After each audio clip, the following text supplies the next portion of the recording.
नमस्कार, मैं हूँ चंचल शर्मा। आप देख रहे हैं अलर्ट राजस्थान न्यूज़। अगर आपने हमारा चैनल सब्सक्राइब नहीं किया है तो आज ही सब्सक्राइब कर लें और बेल आइकन ज़रूर दबाएं। खबरों का सिलसिला शुरू करने से पहले नजर डालते हैं आज की हेडलाइंस पर। शहर के दहली गेट चौराहे पर रेस्टोरेंट संचालक ने डिलीवरी बॉय के साथ की मारपीट। हेलमेट छुपाने की बात को लेकर हुआ था विवाद। रेस्टोरेंट संचालक अपने मनमाने ढंग से करवाते हैं निजी वाहनों की पार्किंग।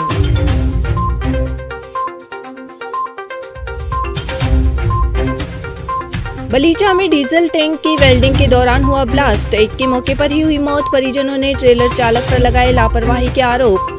कड़ी कार्रवाई की उठाई मांग।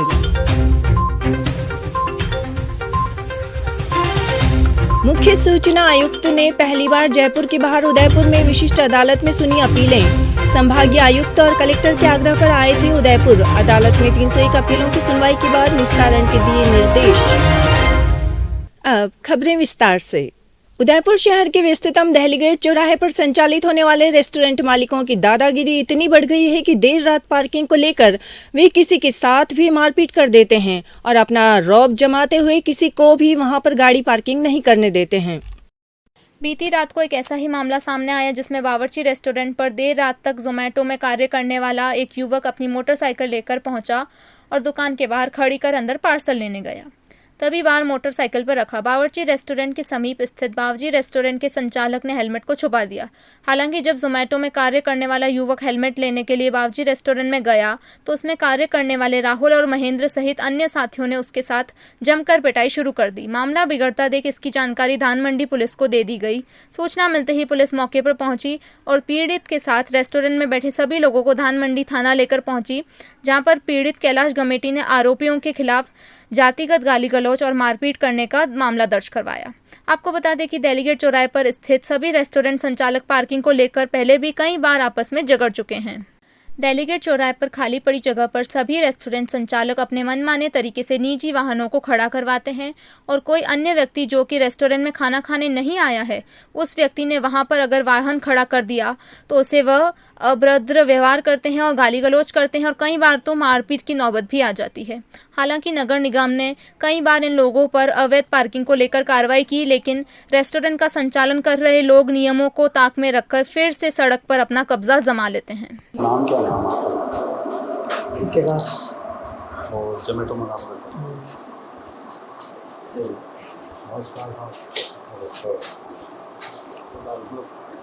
किस चीज़ का ऑर्डर है? ऑर्डर किस चीज़ का है? ऑर्डर दूसरे रेस्टोरेंट का है, लेकिन क्या है कि उनके साथ तक उनके सामने बाइक खड़ी हो गई। बाइक भी उनके सामने नहीं थी, थोड़ी सी दुकान से लेना था सामान आपको? ठीक है, फिर गाड़ी खड़ी कर दिया। हाँ, मैं जैसे अंदर जाके ऑर्डर लेके आया तब तक मेरा हेलमेट गायब हो गया। ठीक है, फिर मैंने देखा कोई और ले गया होगा, फिर मेरे को पता चला। उदयपुर शहर के समीप बलीचा में वेल्डिंग की दुकान पर उस समय धमाका हो गया जब डीजल टैंक की वेल्डिंग हो रही थी। इस धमाके से वेल्डर की मौके पर ही मौत हो गई। बलीचा में स्थित वेल्डिंग दुकान पर ट्रेलर चालक डीजल टैंक से डीजल के रिसाव के बाद वहां पर वेल्डिंग करवाने के लिए पहुंचा। हालांकि वेल्डर ने डीजल की टंकी को पूरी तरह से साफ करवाने की बात कही। कुछ समय बाद ट्रेलर चालक ने दुकान पर पहुंचकर वेल्डिंग करने की बात कही। इस दौरान वेल्डर ने जैसे ही डीजल टंकी के पास मशीन को लेकर गया, उसी समय धमाका हो गया और डीजल टंकी के फटने से मौके पर ही वेल्डर की मौत हो गई। इस घटना के बाद मौके पर पहुंची पुलिस ने सबसे पहले शव को हॉस्पिटल में रखवाया, वहीं परिजनों को सूचित किया। इसके बाद मोर्चरी पहुंचने पर परिजनों ने ट्रेलर चालक पर लापरवाही का आरोप लगाते हुए उसके खिलाफ कड़ी कार्रवाई करने की मांग की। वार्ड 14 के पार्षद मोहसिन खान ने बताया कि मृतक उनके चाचा हैं और ट्रेलर चालक डीजल टंकी की सफाई करवाए बिना ट्रेलर को दुकान पर ले आया, जिससे यह हादसा हुआ। ऐसे में चालक की लापरवाही होने से उसके खिलाफ कड़ी कार्रवाई होनी चाहिए। वो जो मृत्यु जिसकी हुई वो मेरे अंकल लगते हैं और इनके वेल्डिंग का वर्कशॉप है और इनके यहाँ पे एक ट्रक चालक आया और इनको बोला कि ट्रक के टंकी की वेल्डिंग करनी है, तो इन्होंने बोला उसको कि पहले टंकी की सर्विस करा के लेकर आए। वो आधा घंटे बाद घूम फिर के फिर गया और इन्होंने उसको क्या पता, उसने बुलाया फ़ोन करके और ये वहाँ से गए और टंकी लेकर आए। टंकी लेकर आने के बाद उसकी लापरवाही से वो धोखे नहीं लाया, बत्ती लगाती उसको विस्फोट हुआ। विस्फोट होने से इनकी वहीं ऑन द स्पॉट मौके पर मौत हो गई और ये घटना बहुत हादसा उसकी लापरवाही से हुआ है, तो उसको इसकी सज़ा मिलनी चाहिए उसकी लापरवाही की। अपन प्रशासन से ये अपील करते हैं क्या सिस्टम क्या रहता है वेल्डिंग करने से पहले, किस तरह की सावधानियाँ रखी जाती है? वेल्डिंग करने से पहले यही है कि भाई डीजल टैंक अगर वेल्ड हो रहा है तो पहले उसकी सर्विस करी जाए। उसमें डीजल का पेट्रोल का कुछ भी होना अनिवार्य नहीं है। पहले उसको बिल्कुल साफ़ फ्रेश किया जाए, उसके बाद करी जाए। इन्होंने बिल्कुल फ्रेश कराने के लिए बोला था लेकिन वो करके नहीं लाया। घुमा के आ गया, बाहर चक्कर मार के आ गया और बोल दिया कि तैयार है। क्या नाम था मृतक का, क्या नाम? मुख्तार अहमद। उदयपुर शहर के सवीना थाना क्षेत्र में शुक्रवार देर शाम को तेज रफ्तार से आ रहे डंपर ने स्कूटी को चपेट में ले लिया। हादसा इतना तेज था कि स्कूटी के पीछे बैठी महिला की मौके पर ही मौत हो गई। वहीं स्कूटी चालक के मामूली चोटें आई। सेक्टर 13 निवासी रितु परिहार 58 वर्ष अपने भाई के साथ गीतांजलि हॉस्पिटल से किसी रिश्तेदार को मिलकर घर की तरफ लौट रही थी। तभी गिरजा व्यास पेट्रोल पंप के समीप पीछे से तेज रफ्तार से आ रहे डंपर ने चपेट में ले लिया, जिससे महिला की मौके पर ही मौत हो गई। वहीं स्कूटी चालक को भी मामूली चोटें आईं। डंपर चालक डंपर को छोड़कर मौके से फरार हो गया। शनिवार को परिजनों की ओर से दी गई रिपोर्ट पर पुलिस ने शव का पोस्टमार्टम करवाकर शव परिजनों को सौंप दिया।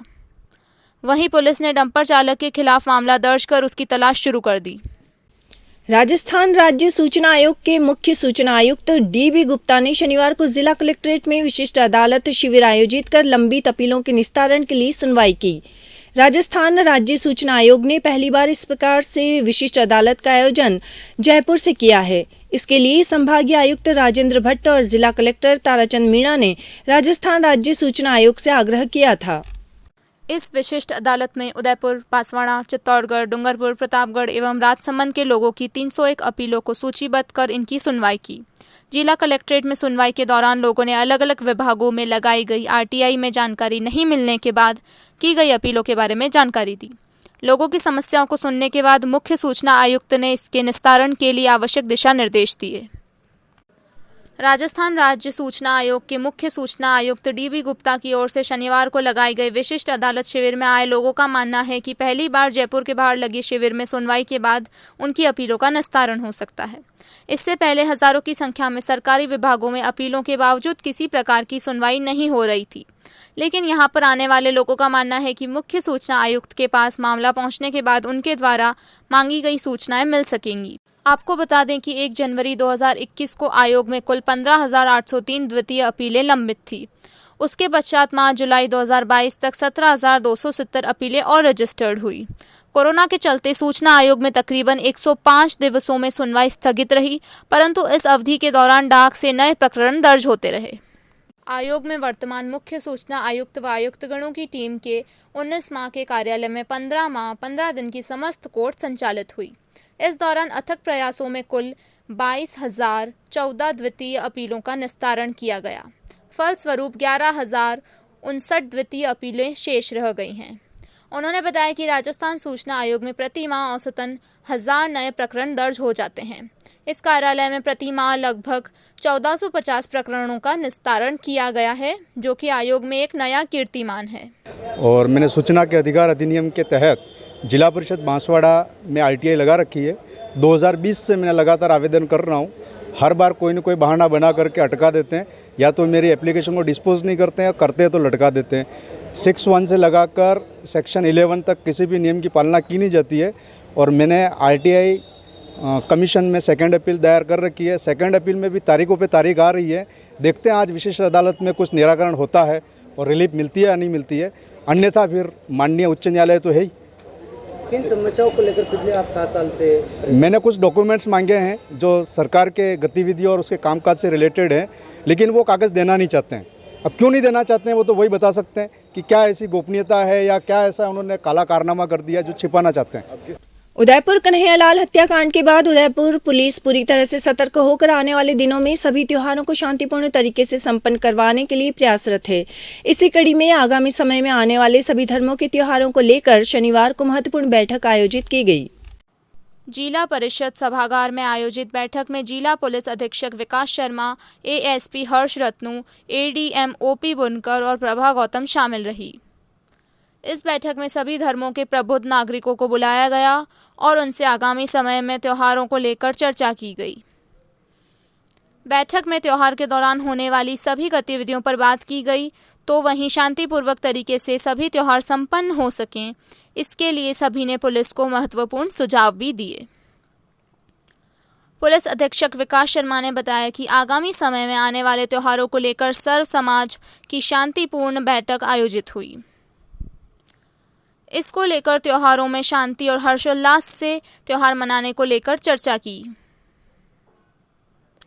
उन्होंने बताया कि अभी से लोगों के द्वारा स्वतंत्रता दिवस पर समारोह सहित अन्य त्योहारों पर होने वाले कार्यक्रमों को शांतिपूर्वक तरीके से मनाने के लिए आश्वस्त किया है। बैठक में सभी प्रबुद्ध जनों से अपील की गई है कि वे यहां से जाने के बाद लोगों के बीच जाकर उन्हें शांतिपूर्ण त्योहार मनाने के लिए राजी करें ताकि शहर में शांतिपूर्ण व्यवस्था बनी रहे। देखिए, आज आने वाले त्योहारी सीज़न के लिए शांति समिति की मीटिंग ली गई है जिला स्तरीय, और इसमें सभी लोगों को बुला के, दोनों धर्मों के लोगों को मिला के उनसे बातचीत की गई है और सभी ने बहुत अच्छा कोऑपरेशन रहा है अभी तक सभी का, और आगे भी रहेगा, इसका पूरा एश्योरेंस हमें दिया है। और बहुत बढ़िया बात रही है कि सभी ने आने वाले जो हमारा स्वाधीनता दिवस का पर्व है उसको अभी से मनाना शुरू किया है, और हर घर तिरंगा अभियान और जो राष्ट्रगान है उसके लिए जो आज यहाँ सम्मान दिखा है वो वास्तव में काबिल तारीफ़ है सबकी तरफ से। यही जो अभी आने वाले त्योहारी सीज़न में है, यही भाईचारा सौहार्द सभी बना के रखेंगे, इसीलिए ये मीटिंग्स की गई और सभी ने बहुत अच्छा इसमें रिस्पांस दिया। उदयपुर जिले के चंदेसरा गांव में बिजली विभाग के पोल से करंट लगने से एक भैंस की मौत हो गई। इससे आक्रोशित ग्रामीणों ने गांव के मुख्य मार्ग को जाम कर विरोध दर्ज करवाया। चंदेसरा ग्राम पंचायत के सरपंच गोविंद सेवक ने AVVNL के AEN पर लापरवाही का आरोप लगाते हुए जिला कलेक्टर से शिकायत की है। सरपंच गोविंद सेवक ने बताया कि पूर्व में भी बिजली विभाग की लापरवाही की वजह से कई मवेशी बिजली के पोल पर आने वाले करंट की चपेट में आने से मर गए। लगातार इसकी सूचनाएं बिजली विभाग को दी गई, लेकिन वहां कोई सुनने वाला नहीं है। उन्होंने यह भी बताया कि बिजली के पोल पर तारों के लटकने से गाँव में एक व्यक्ति की करंट से मौत हो गई थी। इसके बाद भी विद्युत विभाग के अधिकारियों ने इस ओर ध्यान नहीं दिया। यहां पर आक्रोशित ग्रामीणों ने बिजली विभाग के अधिकारियों पर लापरवाही का आरोप लगाते हुए उनके खिलाफ कड़ी कार्रवाई करने की मांग की है। उन्होंने कहा कि बिजली विभाग के अधिकारी इस ओर ध्यान देने की बजाय घटना की जानकारी देने पर अभद्र व्यवहार करते हैं। इस बार भी ऐसा ही कुछ हुआ। इसके अलावा गांव में बिजली के पोल से मकानों में आने वाली लाइन में भी बिजली के झटके लगते हैं। इससे कभी बड़ा हादसा हो सकता है। ग्रामीणों ने जिला कलेक्टर से मांग की है कि ऐसे में अधिकारियों के खिलाफ कार्रवाई करने के साथ ही बिजली संबंधित आ रही समस्याओं का निस्तारण होना चाहिए। उदयपुर जिले के कानोड़ थानाधिकारी सुरेश कुमार विश्नोई सहित गोगुंदा व खेरवाड़ा थाने के हेड कांस्टेबल भरत सिंह व गोविंद सिंह एवं पुलिस लाइन में तैनात हेड कांस्टेबल मुकेश कुमार को निलंबित करने के आदेश मुख्यालय से जारी हुए हैं। पुलिस मुख्यालय के vigilance ADG Biju George Joseph ने निलंबन आदेश जारी किया। निलंबन अवधि के दौरान इन्हें भरतपुर पुलिस लाइन में रिपोर्ट करना होगा। आदेश के अनुसार इन चारों के खिलाफ पूर्व में विभागीय जांच प्रस्तावित है। इसके चलते चारों को निलंबित किया है। आदेश में कानोड़ थानाधिकारी सुरेश कुमार विश्नोई पहले चित्तौड़ के निकुंम थानाधिकारी थे, तब से संबंधित मामलों में इनके खिलाफ जांच प्रस्तावित है। वहीं गोगुंदा हेड कांस्टेबल भरत सिंह यहां से पहले खेरवाड़ा थे। इनके खिलाफ खेरवाड़ा पोस्टिंग से संबंधित मामलों की जांच चल रही है। खेरवाड़ा हेड कांस्टेबल गोविंद सिंह के खिलाफ तो पदोन्नति से पहले कांस्टेबल रहते समय के मामले की जांच होनी है। पुलिस लाइन में तैनात हेड कांस्टेबल मुकेश कुमार पूर्व में खेरवाड़ा थाने के हेड कांस्टेबल थे। इनके खिलाफ तब से संबंधित मामलों में जांच प्रस्तावित है। उदयपुर के मोहनलाल सुखाड़िया विश्वविद्यालय में 26 अगस्त को होने वाले छात्र संघ चुनाव को शांतिपूर्ण तरीके से संपन्न करवाने को लेकर शनिवार को एडिशनल SP चंद्रशील ठाकुर ने विश्वविद्यालय के विभिन्न महाविद्यालयों के छात्र नेताओं की बैठक ली।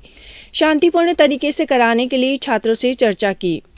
बैठक में एडिशनल SP के सामने कई सारे छात्र नेताओं ने अपनी पीड़ा व्यक्त की। छात्र नेताओं का कहना है कि विश्वविद्यालय के मुख्य द्वार के बाहर पुलिस वर्दी में रहती है और हाथ में डंडा भी रहता है, जिससे छात्र नेताओं में भय बना रहता है। सिविल वर्दी में पुलिस की मांग की है। वहीं छात्रों ने शांतिपूर्ण चुनाव के लिए पुलिस प्रशासन को आश्वस्त भी किया है। वह पूरी तरीके से पुलिस के साथ है और शांतिपूर्ण तरीके से चुनाव संपन्न कराएंगे। सभी छात्र नेताओं ने एक साथ हाथ खड़े कर पुलिस को आश्वस्त किया है। लक्ष्मी ने कहा है कि लिंग 2 कमेटी की तरह पूरी तरह से पालना करवाई जाएगी। जिन छात्र नेताओं ने शहर में पोस्टर लगा रखे हैं वह पोस्टर हटाए जाएंगे और आगे भी कोई लगाता है तो उसके खिलाफ कार्रवाई की जाएगी। देखिए, आगामी छात्र संघ चुनावों को देखते हुए आज जो छात्र नेता हैं उनके साथ पुलिस की मीटिंग हुई है, जिसमें डीन जो हमारे यूनिवर्सिटी के हैं वो भी मौजूद थे और जो चुनाव अधिकारी हैं वो भी मौजूद थे। उनके सारे इश्यूज़ हमने चर्चा की है, पुलिस व्यवस्था को लेकर चर्चा की है, लिंग 2 कमेटी की जो सिफारिशें हैं छात्र संघ चुनावों को लेकर उनको हम पूरी तरह से इम्प्लीमेंट करने को कटिबद्ध हैं। छात्रों को भी उसकी जानकारी दी है और हम नहीं चाहते कि कैंपस में किसी प्रकार का अनरेस्ट हो, आपस में इनके कोई लड़ाई झगड़े हों और किसी भी प्रकार की कोई इनके बीच में जो मनमुटाव की स्थिति नहीं हो। इसको लेकर हमने विस्तृत चर्चा की है। दूसरी जो बातें हैं, जो नए एडमिशन्स हो रहे हैं उनमें छात्र संघ की भूमिका को लेकर भी इनसे चर्चा हुई है। इनकी कई पुलिस को लेकर डिमांड्स हैं, जैसे इन्होंने सिविल में पुलिस कर्मियों की तैनाती की मांग की है। इसके अतिरिक्त इन्होंने महिला कांस्टेबल्स की डिमांड की है। इनकी डिमांड्स पर भी हम विचार कर रहे हैं और हम तदनुसार जो डिप्लॉयमेंट है वो करेंगे। हम सब जो पुलिस प्रशासन के लोग हैं वो इन चुनावों को शांतिपूर्वक तरीके से करवाने के लिए कटिबद्ध हैं। उन पोस्टर्स को हम एक बार हटवाएंगे और निश्चित तौर पे मैंने जैसा कहा लिंगडो कमेटी के सिफारिशों को पूर्ण पालना कराएंगे, उन लोगों को पाबंद भी कराएंगे और अगर वो बार बार इस तरह के पोस्टर चिपकाएंगे तो वो डिस्क्वालीफाई भी होंगे। ये हमने उनको आज की मीटिंग में बताया है कि पोस्टर्स लगाने से वो डिस्क्वालीफाई हो सकते हैं। जी। उदयपुर शहर के आर.के. मॉल में 3 दिवसीय एजुकेशन एक्सपो 2022 का शनिवार को आगाज हुआ। इस एजुकेशन एक्सपो में पहले दिन 1500 से अधिक बच्चों ने भाग लिया और यहां पर अलग अलग विश्वविद्यालय, महाविद्यालय सहित इंस्टीट्यूशन के स्टॉल पर सभी प्रकार की जानकारी दी। यहाँ पर करीब 1000 सरकारी स्कूलों के बच्चों ने भाग लिया। स्कूली बच्चों को एक्सपो में सभी प्रकार की जानकारी दी। उन्हें बताया कि वे कक्षा 11वीं और 12वीं में कौन कौन से कोर्स चुनकर अपने भविष्य को सुनहरा बना सकते हैं। रविवार को 2000 से अधिक स्कूली बच्चे एजुकेशन एक्सपो में भाग लेंगे। यहाँ पर कला, विज्ञान और वाणिज्य के क्षेत्र में होने वाले कोर्स से सभी को रूबरू करवाया जाएगा। नमस्कार, धन्यवाद आपने मेरे को बोलने का और यहाँ पधारने का मौका दिया। हम बच्चों की शिक्षा व्यवस्था के लिए एक प्रयास कर रहे हैं और वो भी विलेज के जो लोग हैं, उदयपुर के पास के गिरवा के और बच्चे हैं, उनको हम ये एजुकेट कर रहे हैं कि वो भविष्य में क्या कर सकते हैं। इसमें हमारे पास में बड़गांव के बच्चे हैं, बेदला से आए हैं, वर्डा से आए हैं, सोबागपुरा से आए हैं, अम्बेरे से आए हैं और गिरवा से बच्चे हैं। ये सब बच्चे यहाँ आकर के बहुत उत्सुक महसूस हो रहे हैं। उनकी भविष्य की जानकारी के लिए भी वो कोशिश कर रहे हैं। आज उनको हमने ये एक्सप्लेन किया है कि वो किसी भी श्रेणी के स्टूडेंट हों, उनका फ्यूचर ब्राइट है और स्कोप है कि वो अपनी आजीविका कमा सके और इसका सही तरीके से एजुकेशन लेकर के ITI है, एयरलाइन कोर्स है, इस तरह के कोर्स को ज्वाइन कर सके। और ये इनके लिए मॉल में विज़िट करना भी एक सरप्राइज़ था, उनको अच्छा लगा।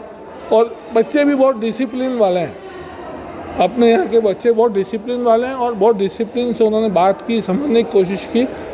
और मैं सोचता हूँ कि इस प्रोग्राम को अगर रिपीटेड किया जाए तो बच्चों को ज़रूर लाभ होगा। और एक हमने व्हाट नेक्स्ट करके तैयार किया है, जिसका आप मेरे पीछे पूरा डिटेल दिया हुआ, उसको आप देख सकते हैं और समझ सकते हैं। संभव होगा तो इसकी पुस्तक छपवा करके भी सर्कुलेट की जाएगी या बेची जाएगी। उसकी लागत 15 से 20 रुपया आनी चाहिए। किस तरह इसका मतलब बच्चे फ़ायदा उठा सकते हैं? इसका मुख्य शब्द ही है व्हाट नेक्स्ट। जो कर लिया वो ठीक है, अब क्या करना है। जैसे 9th पास की तो 9th के बाद में मैं क्या कर सकता हूँ वो बताया हुआ है इसमें। 10th क्लास का ये बताया हुआ है। इधर आप देखिए इंटरमीडिएट के बाद में बताया हुआ है, इधर में ग्रेजुएशन के बाद में बताया हो। तो हर कंपटीशन से लेके सारी चीज़ बताई जा रही है। बच्चा अपना स्वयं का भविष्य निर्धारण करने में सक्षम हो, हमारी यही शुभकामनाएं हैं। अंत में एक बार फिर नजर डालते हैं आज की हेडलाइंस पर। शहर के दहली गेट चौराहे पर रेस्टोरेंट संचालक ने डिलीवरी बॉय के साथ की मारपीट। हेलमेट छुपाने की बात को लेकर हुआ था विवाद। रेस्टोरेंट संचालक अपने मनमाने ढंग से करवाते हैं निजी वाहनों की पार्किंग।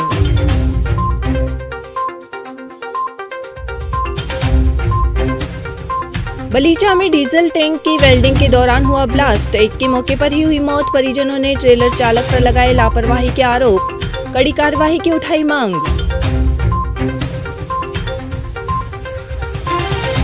मुख्य सूचना आयुक्त ने पहली बार जयपुर के बाहर उदयपुर में विशिष्ट अदालत में सुनी अपीलें। संभागीय आयुक्त और कलेक्टर के आग्रह पर आए थे उदयपुर। अदालत में 301 अपीलों की सुनवाई के बाद निस्तारण के दिए निर्देश। अब इजाजत दीजिए चंचल शर्मा को और आप बने रहें अलर्ट राजस्थान न्यूज के साथ। धन्यवाद।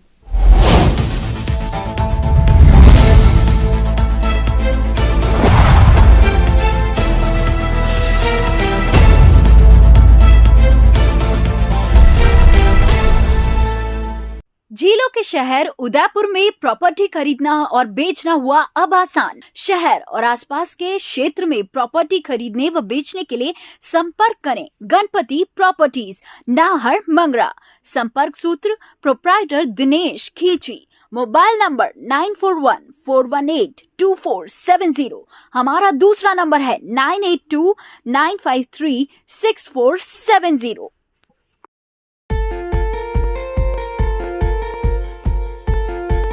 विश्व प्रसिद्ध झीलों की नगरी उदयपुर में स्थित श्री राम उच्च माध्यमिक विद्यालय गोकुलपुरा आयड़ की पहचान श्रेष्ठ शिक्षण पद्धति से है। 27 वर्ष पूर्व शिक्षा क्षेत्र में श्री सत्यनारायण जी चौधरी द्वारा नर्सरी के 50 बालकों से स्थापित इस विद्यालय में आज 1200 से भी अधिक बालक बालिकाओं को प्राथमिक शिक्षा से उच्च माध्यमिक शिक्षा में विभिन्न संकाय तथा विज्ञान, वाणिज्य और कला शिक्षा में राज्य में अपना उत्कृष्ट स्थान बनाया है। ये विद्यालय राजस्थान माध्यमिक शिक्षा बोर्ड अजमेर से मान्यता प्राप्त है।